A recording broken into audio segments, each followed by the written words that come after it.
You're living paycheck to paycheck. That's not a metaphor. You check your bank account before buying groceries. You calculate which bill you can pay late. You've mastered the art of stretching $20 across 4 days. Your apartment has a leak. Your car makes a sound you've named. Your landlord hasn't returned your calls in 3 weeks. Normal life, stressed life, the life you know. Then a knock on your door. You're not expecting anyone. It's a Tuesday. The mail came hours ago. You almost don't answer, but the knock comes again. You open the door. A man stands there, dark suit, expensive shoes, a leather folder under his arm. He's not young, not old. His face gives nothing away. He asks for you by name, your full name, the one on your birth certificate, the one even you barely use. You say yes. Your voice sounds smaller than you intended. He introduces himself. The name doesn't register. Some law firm you've never heard of. He asks if he can come in. You look behind you at the pile of dishes, the laundry on the chair, the whole messy testament to your barely keeping it together life. You almost say no, but something in his face makes you step aside. He doesn't sit. He stands in the middle of your small living room, looking at the walls like he's cataloging everything. Then he opens the folder. Inside, a letter, thick paper, sealed with wax, red, old. He says your great-uncle died, a name you've never heard. No children, no spouse, no one. He lived alone, died alone, 3 months ago. They've been looking for you ever since. He hands you the letter. You open it. The handwriting is old, shaky, but deliberate. Your great-uncle, a man you never met, says he watched you from a distance, says he admired you, says he didn't want to intrude, says he's sorry. Then he says he left you everything.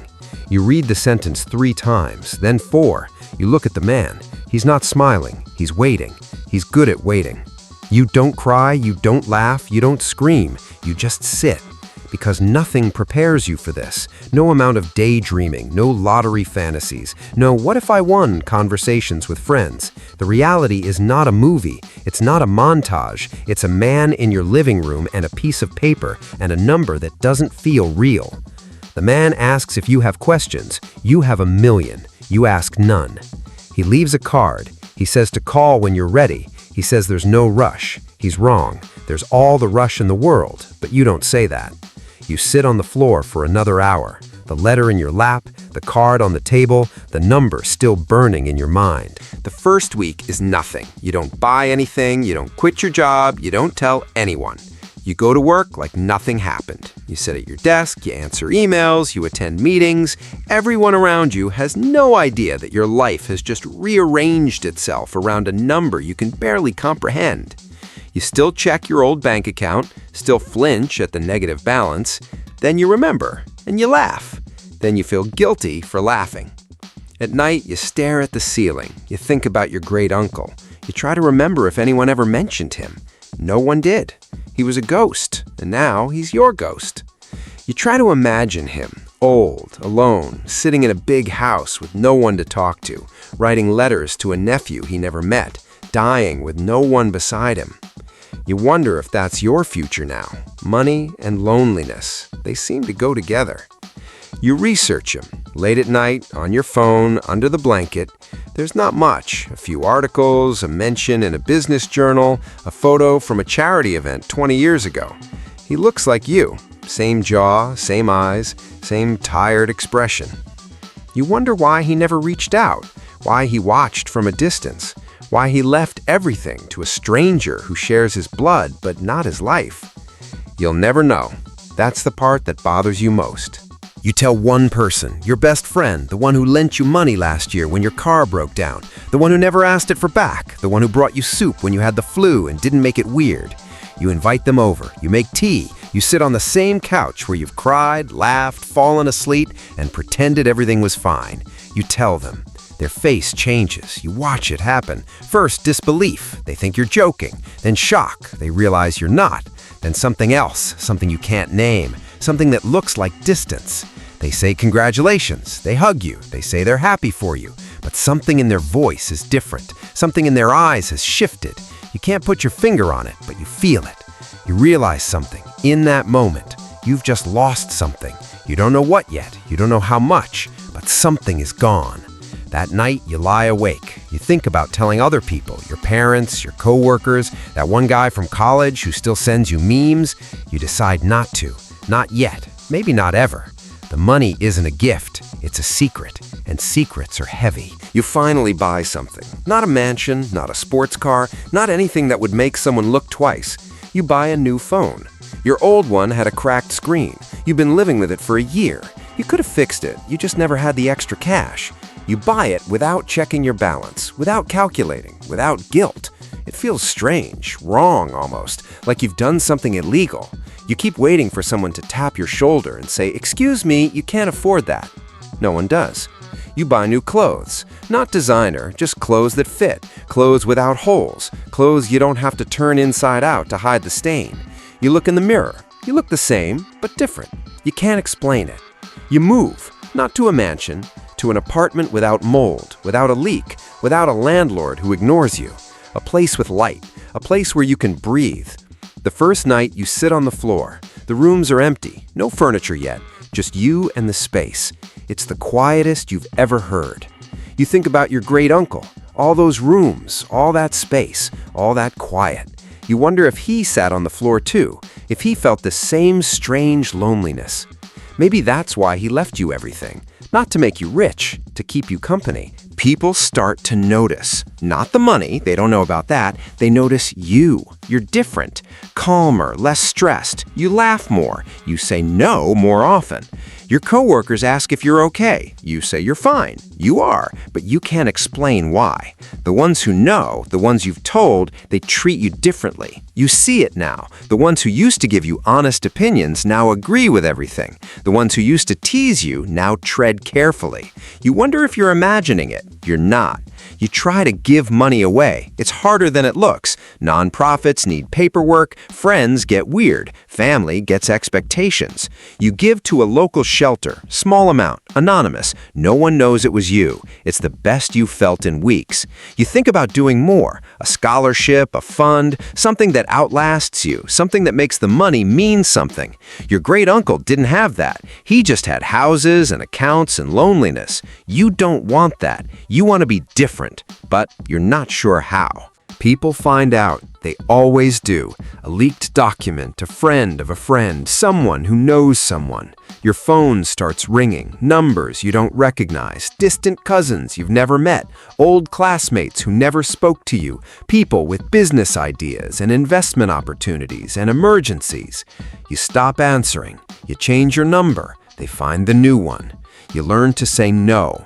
It's hard at first. You feel guilty. You feel like a bad person. Then you realize these people didn't care about you before. They care about the zeros. You're not a person to them. You're a lottery ticket. You start to understand your great uncle, why he lived alone, why he didn't reach out, why he watched from a distance.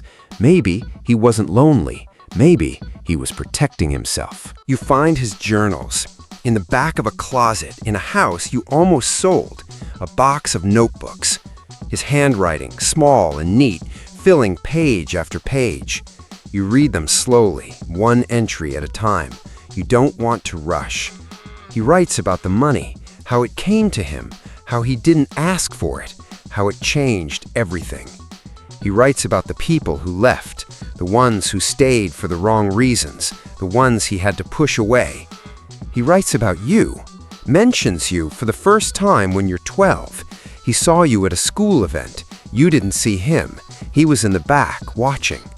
He writes about wanting to reach out, not knowing how, being afraid of how you'd react, afraid you'd only see the money.